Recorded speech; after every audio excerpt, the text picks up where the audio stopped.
Hello મિત્રો, કેમ છો? ફરી પાછું તમારું એક નવા વિડીયોમાં સ્વાગત છે.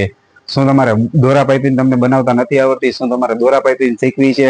આવો એકદમ તમને ઝીણી પાઇપિંગ દોરા પાઇપિંગ શીખવાડું. જો કંઈક આ ટાઈપની પાઇપિંગ હોય, આટલી બારીક અને આટલી ઝીણી, એ પણ કંઈક ફિનિશિંગ જોવો એનું કેટલું બેસ્ટ ફિનિશિંગ છે. જો આ છે દોરા પાઇપિંગ છે. કેવી લાગે છે ખાસ કોમેન્ટમાં જણાવજો. તો સૌથી પહેલાં આપણે છે ને ઉરેપ પટ્ટી કાપેલી જ હતી. ત્યાર પછી આપણે પાઇપિંગનો જે દોરો આવે છે એ લઈ લીધો છે અને એમાંથી આપણે બે દોરા કાઢી લીધા છે, જેથી કરીને દોરો પતલો થઈ જાય. એટલે આપણે બે જ દોરા અંદર રહેવા દીધા છે. ત્યાર પછી આપણે એને પાઇપિંગ બનાવી લીધી છે અને ત્યાર પછી આપણે એને બ્લાઉઝમાં મૂકીએ છીએ. જો કંઈક આ ટાઈપે બ્લાઉઝમાં મૂકવાની હોય છે.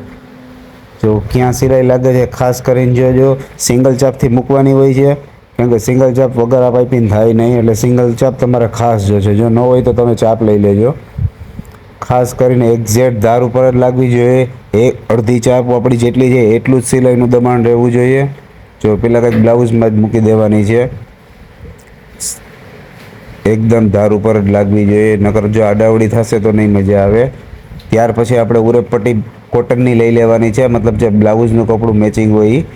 જો એમાં કંઈક આવી રીતે આપણે મૂકીએ છીએ કોટનના કપડામાં. ખાસ કરીને આ કોટનનું કપડું ક્યાંય ખેંચાય નહીં એવું ધ્યાન રાખવું.